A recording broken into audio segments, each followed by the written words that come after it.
नमस्कार मित्रांनो, खूप दिवसाने लाईव्ह येतोय।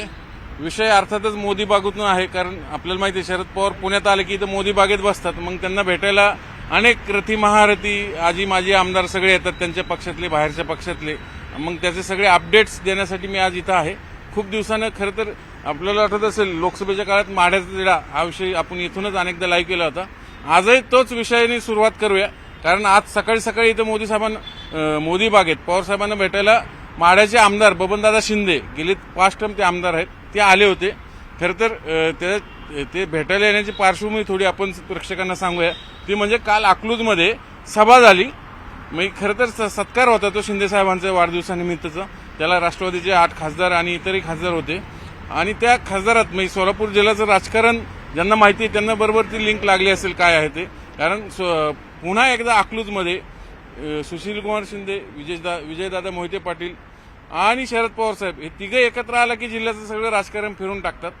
त्याच भीतीपोटी की मग पोटात गोळा उठून बबनदादा शिंदे साहेबांना भेटायला आले की काय, आणि सातत्याने आज नाही गेले 3-4 वेळा ते साहेबांना भेटून गेले। खरं तर बबनदादा अजितदादांच्या गटात आहेत सध्या, पण त्यांना पवार साहेबांच्या याच्यातून लढण्याची इच्छा आहे। खरं तर ह्यावेळेस इच्छुक नाही आहेत, त्यांच्या मुलाला त्यांना आमदार करायचंय। पण तिथून आता मोहिते पाटील घराण्यातनं रणजितदादा, जे खरं तर टेक्निकली सध्या भाजपात आहेत, त्यांनी काल स्पष्ट सांगितलं अकलूजच्या सभेत, या जिल्ह्याच्या विकासासाठी जे काय मला 2 पावलं मागे पुढे यावं लागेल आणि जी काय तडजोड करावी लागेल ती मी करेल। म्हणजे थोडक्यात त्यांनी काही संकेत दिले। आता जरी ते भाजपात असले तरी लोकसभेलाच म्हणजे फक्त टेक्निकली ते भाजपात होते, त्यांनी काम सगळं आतनं सगळी सूत्र सगळी धैर्यशील मोहिते पाटील जे खासदार निवडून आले माढ्यातले, त्यांच्यासाठी त्यांनी उघडपणे काम जरी केलं नसलं पण त्यांचा पाठिंबा होता, आशीर्वाद होता असं बोललं जाते। तेच पहिल्यांदा महाविकास आघाडीच्या स्टेजवर काल अकलूजमध्ये दिसले। त्यामुळं ते आता माढ्यातनं इच्छुक आहेत का? बरं इच्छुक आहेत तर मग ती जागा सध्या पवारांकडे आहे। आणि अशी एक चर्चा आहे की ती मध्यंतरी हेच रणजितदादा राहुल गांधींना भेटून गेले, परिणितीताई शिंदेच्या माध्यमातून भेटून गेले, कारण त्यांना नॅशनल पॉलिटिक्समध्ये जास्त इंटरेस्ट आहे पहिल्यापासून। म्हणून मग जर जायचं तर मग दिल्लीत काँग्रेसमधून गेलो आणि ती जागा जर पवार साहेबांना सांगून काँग्रेससाठी सोडली तर ते फायद्याचं राहील।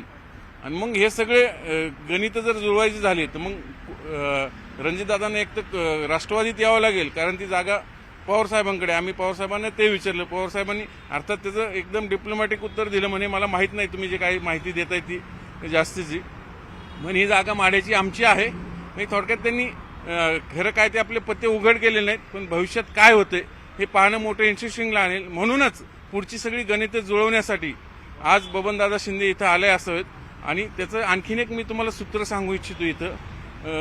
आपण वळसे पाटलांचं पुढच्या याच्या उत्तरार्धात घेऊच्या। वळसे पाटीलही साहेबांना भेटायला येणार होते, पण साहेबांनीच अजून ग्रीन सिग्नल दिला नाही म्हणतात। तर विषय आता बबनदादा शिंदेंचा चालू होता। तर बबनदादा शिंदे सकाळी भेटून गेले, मी त्यांना पर्सनली फोनही केला। त्यांनी काय ताकदसूर लागू दिला नाही, पण सूत्रांची माहिती अशी की ते पुन्हा पवार गटात येऊ इच्छितात, जरी आदिदादाकडे असले तरी। पण शरद पवार त्यांना घेणार का हा सगळ्यात महत्वाचा मुद्दा आहे, कारण त्यांचा पुतण्या धनराज जो त्यांच्यापासून राजकीयदृष्ट्या वेगळा झालेला आहे, तोही साहेबांना मध्येच यापूर्वीच भेटून गेलेला आहे आणि तोही माढा लढू इच्छितो। मग पवारसाहेब 3 ऑप्शन आहेत माढ्यासाठी पवार साहेबांसमोर। एक तर बबनदादा शिंदे जे आता भेटून गेले साहेबांना, यापूर्वी भेटलेले, त्यांची इच्छा आहे की मला नाही तर किंवा मला इच्छा नाही, आता माझे झाले 5 टर्म आमदारकी झाले, माझ्या मुलाला रणजितला सेटल आमदार करायचे, त्याला तुम्ही तिकीट द्या असं ते जरी दादा गटात असले तरी साहेबांकडे विनंती करताय अशी आपली सूत्रांची माहिती आहे, ते जरी सांगत नसले तरी। हे एक ऑप्शन झालं। दुसरं त्यांचाच पुतण्या फुटलेला घरातनं धनराज शिंदे, पण त्याची ताकद मर्यादित आहे असं सांगितलं जातं। आणि तिसरे मोहिते पाटील घराणे, हे सगळ्यात महत्वाचं फॅक्टर याच्यात। साहेब हे सगळं गणित कसं जुळवतात याच्यावर सगळ्या गोष्टी अवलंबून असणार आहे, कारण मोहिते पाटलांचं राजकारण यापूर्वी आम्ही अनेकदा जुळवून पाहिलं। त्यांचं कसं असतं, विरोधकाची स्पेसही त्यांना व्यापून घ्यायची असते। मध्यंतरी त्यांना थोडा सेटबॅक बसला, पण गेल्या लोकसभेपासून मोहिते पाटील घराणं सोलापूर जिल्ह्याच्या राजकारणात पुन्हा एकदा केंद्रस्थानी आलेलं आहे। आणि त्याचीच रणनीतीचा भाग म्हणून कदाचित रणजितसिंह मोहिते पाटील काँग्रेसमध्ये जाऊ शकतात। आणि ही माढ्याची जागा पवारांनी सोडली तर मग त्याच्यावर ते विधानसभा लढू शकतात। अर्थात पवारसाहेब याच्याबद्दल काय निर्णय घेतात ते पाहणं खूप महत्वाचं आहे। कदाचित पवारसाहेब ही ऑफर देऊ शकतात, तिकडे जाण्यापेक्षा ऑलरेडी धैर्यशील मोहिते पाटील म्हणजे तुमचं अख्खं फॅमिली आमच्या पक्षात आलेली जायचं, मग तुम्ही इकडे या। त्यामुळे शेवटी आता पवारसाहेब आणि विजयदादा हे दोघंच एकत्र बसून तो निर्णय घेतील काय ते शिंदेसाहेब मध्यस्थी करतील सुशीलकुमार शिंदेसाहेब म्हणजे तो निर्णय ह्या तिघांच्यात एकत्र बसून होईल. पण बबनदादांचं काय करायचं बबनदादा शिंदेचं काय करायचं हाही प्रश्न पवारांसमोर तितकाच महत्वाचा आहे. अशाचसाठी मी पुन्हा एकदाची राजकीय कशी गणित आहे हे पुन्हा एकदा प्रेक्षकांना सांगू इच्छितो. कारण बबनदादा शिंदे हे भोरचे आमदार काँग्रेसचे संग्राम थोपटे यांचे सासरे आहेत म्हणजे मामाश्री. याच्यामुळं जर मामाश्रींना दुखावलं म्हणजे बबनदादा शिंदेंना पवारसाहेबांनी नाही घेतलं पक्षात तर ऑब्व्हियसली त्याची कळ इकडं जावयाच्या हृदयात छातीत उठेल आणि मग भोरला लोकसभेला जी सुप्रियाताईला मदत लागते बारामती लोकसभा मतदारसंघासाठी भोर तालुक्यातून ते त्याचे रेपरकेशन कसे उठू शकतात. म्हणजे पवारांना ही सगळी राजकीय गणितं जुळून आणायची कोणालाही आपल्यापासून तुटू न देता हे सगळ्यात मी पुन्हा एकदा अंडरलाईन करतो. म्हणून माढ्याची जागा कोण लढणार आहे मी जे शब्द सुरुवातीला वापरला ना माढ्याचा तिढा तो अशामुळे निर्माण झालेला आहे. म्हणून पवारसाहेब बबनदादा शिंदेला द्यायचं की रणजितसिंह मोहिते पाटलांना आपल्या पक्षातून किंवा काँग्रेसमधून द्यायचं हे येत्या काळात ठरवतीलच. पण आता सोलापूर जिल्ह्याच्या राजकारणात पुन्हा सुशीलकुमार शिंदेसाहेब विजयदादा मोहिते पाटील आणि शरद पवार हे तिन्ही दिग्गज नेते पुन्हा एकत्र आले. त्यामुळे महाविकास आघाडीकडे हा जिल्हा दोन्ही जागा जिंकल्यात आपल्याला म्हणजे लोकसभेच्या आणि तिथनेच सगळे ते आमदार निवडून हे झालं सोलापूर जिल्ह्याचं राजकारण. म्हणून बबनदादा शिंदे हा सकाळी साहेबांना भेटून गेल्याचा संदर्भ त्याचं हे सगळं विश्लेषण. आता दुसरी एक संभाव्य भेट खरं तर झाली नाही ती पण होऊ शकते भविष्यात ती म्हणजे दिलीप वळसे पाटील आज साहेबांना भेटायला येणार अशा खूप बातम्या आल्या अचानक ते सगळ्या चालल्या.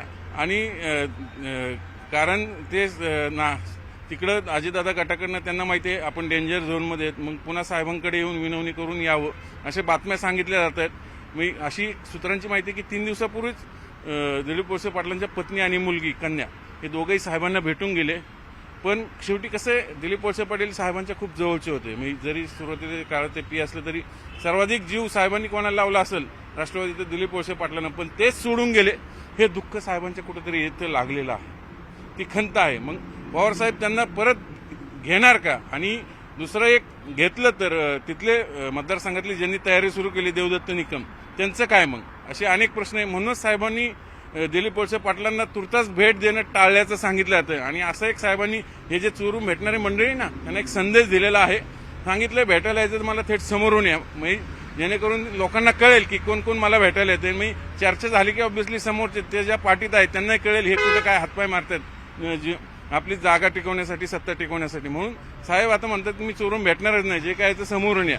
म्हणून दिलीप वळसे पाटील आज भेटणार असं म्हटलं होतं पण आम्ही दिलीप वळसे पाटलांच्या तिकडेही चौकशी केली ते म्हणले नाही आम्ही शिरूरच्या मतदारसंघात दौऱ्यातून भेटायला येणार नाही. पण मग 3 दिवसापूर्वी वहिनी आणि मुलगी का साहेबांना भेटायला आले होते याचं उत्तर मात्र मिळत नाही. थोडक्यात काय तर दिलीप वळसे पाटील पुन्हा एकदा साहेबाकडे येऊ इच्छित का पण साहेब त्यांना पुन्हा त्यांचे सगळे साहेबांच्या म्हणजे अपराध पोटात घालून चुकीला माफी देणार का चुकीला माफी नाही म्हणून तिथं त्यांना एंट्रीच देणार नाही हे आता आगामी काळात स्पष्ट होईल. पण आम्ही साहेबांना त्या संदर्भात विचारलं त्यांनी सरळ सांगितलं कसं आहे ही सगळी मंडळी मला सोडून तिकडे गेलेली आहे आणि त्यांना जर ती तिकडे गेली म्हणून सगळी सिंपती आमच्या पक्षाला मिळाली आणि लोकसभेत आमचा स्ट्राईक रेट सर्वाधिक राहिला म्हणजे 10 पैकी 8 खासदार आम्ही निवडून आणले. आणि ती सिंपती जर कायम ठेवायची असेल तर आम्हाला नवीन युवकांना संधी द्यावी लागेल. आणि आम्ही जर पुन्हा तिकडे फुटून गेलेल्या मंडळीला पुन्हा इकडं आत गेटवे ओपन करून दिला तर आम्हाला जी सिंपती आहे ती कदाचित जाऊ शकते. हा धोका सर्वात मोठा आहे राष्ट्रवादी पवारांना पवारांच्या राष्ट्रवादीला. म्हणून साहेबांना ही सगळी मंडळी निवडून येणारी मंडळी भलेही निकष असेल पण त्यांना आत घेताना इकडं घर वापसी करताना हा फिल्टर हा लावावाच लागेल. नाही लावला तर आता जी शरद पवारांच्या पक्षाला सिंपती आहे ती मिळणार नाही किंवा ती कमी होईल.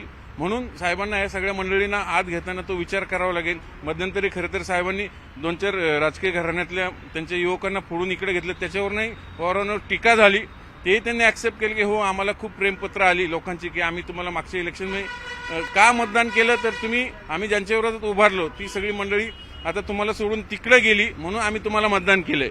आणि पुन्हा तीच मंडळी जर तुम्ही पुन्हा फिरून तुमच्या पक्षात येऊन त्यांना तुम्ही संधी देणार असाल तर मग आम्हाला विचार करावा लागेल. याचा अर्थ समजून घ्या. म्हणजे पवारांना हे माहिती आहे पवार सारखे चाणक्य राजकारणी कोणीच नाही. त्यांना बरोबर बदलत्या हवेचं दिशा कळते. त्या वेग करतो. त्याच्यामुळे ती ही रिस्क किती घेतील, त्याच्यामुळं किती जरी आमदार पवारांच्या पक्षात येऊ इच्छित असले, म्हणजे आता अशी एक माहिती मिळाली की हडपसरचे जे आमदार आहेत चेतन तुपे तेही एका उद्योजकामार्फत पवारांच्या पक्षात पुन्हा येऊ इच्छितात. त्याच्यावर प्रसन्न जगताप जे निष्ठावान आहेत तिथले शहर ते नाराज झाले. आता साहेबांपर्यंत म्हणजे मग मी कशाला इतके दिवस, मी थोडक्यात काय जे फिल्टर हा पवार साहेबांना लावाच लागेल, किती इन्कमिंग असलं, किती मोठ्या अनेक गर्दी होत असली तरी, कारण सिंपती जाऊ द्यायची नाही पवारांना. म्हणून इथून पुढे पवारांकडे किती इन्कमिंग झालं तर तो फिल्टर तो राहणारच आहे. म्हणून या पुढच्या राजकारणात साहेबांना आणखीन इथं कोण कोण भेटायला येतं आणि साहेब त्यातल्या किती जणांना एंटरटेन करतात, की किती जणांना फक्त भेटूनच परत मागं पाठवतात आणि किती जणांना आत घेतात आणि प्रत्यक्ष तिकीट देतात, ह्या आगामी काळात स्पष्ट होईलच. हे झालं राष्ट्रवादीच्या राजकारणात. आता मविया, कारण तेही साहेब बोलले, साहेबांनी सांगितले, आम्ही सर विचारलं की मवियात जागा वाटपाचं कसं होणार, त्यांनी सरळ सांगितलं एक वन लाईनमध्ये, निवडून येण्याची क्षमता. या निकषावर आम्ही जागा वाटप करणार, दुसरं कुठलंही सूत्र असणार नाही आमच्या जागा वाटपाचं. मग याला इतके असं नाही. जो निवडून येणार आहे, जो ज्या पक्षात आहे त्याला ती जागा मिळू शकते, किंवा त्याला इकडे पक्ष द्यायचं, त्याचं एक्सचेंज होऊ शकतो. मग कुठलंही असं ठोस सूत्र असणार नाही. निवडून आम्हाला फक्त सरकार हे पाडायचं आणि आमचं सरकार आणायचं, त्यासाठी जे जे करावं लागेल ते आम्ही करायला तयार आहोत. म्हणजे थोडक्यात आणि हेही सांगितलं की 288 पैकी फक्त 60 जागांवर जे डिस्प्यूट आहे ते राहिले, बाकीच्या जागा जवळपास आमच्या फायनल झाल्यात. म्हणजे बघा मवियाचं जागा वाटप कुठपर्यंत पोहोचलेलं आहे हे साहेबांनी इनडायरेक्टली सांगून टाकलेलं आहे. म्हणजे थोडक्यात तयारी भरपूर झालेली यांची, सगळी इलेक्शनची तयारी आहे, इलेक्शन मोडवर गेलेत. फक्त आता ऐन टाइमी कुठल्या पक्षातल्या उमेदवारांना ते आयात करतात हे पाहणं मोठं इंटरेस्टिंग राहणार आहे. थोडक्यात महाविकास आघाडीतर्फे शरद पवार ह्या विधानसभेचं रणशिंग ऑलरेडी त्यांनी फुंकले आणि ते लढायला तयार आहेत. म्हणून आगामी काळात आणखीन काही प्रवेश पवारांच्या पक्षात झाले तर अजिबात आश्चर्य वाटायला नको. किंवा अजित पवार गटातले किती आमदार परत जे खरं तर अनेक पवारांच्या पक्षात येऊ इच्छितात, पण त्यातल्या किती जणांना पवार परत घेतात हे पाहणं इंटरेस्टिंग राहणार आहे, कारण त्यांना सिंपती जाऊ द्यायची नाही. आज इतकंच मोदी बागेतून व्हिडिओ जर्नलिस्ट सचिन हंचाटेसह चंद्रान फुंदे, न्यूज 18 लोकमत, पुणे.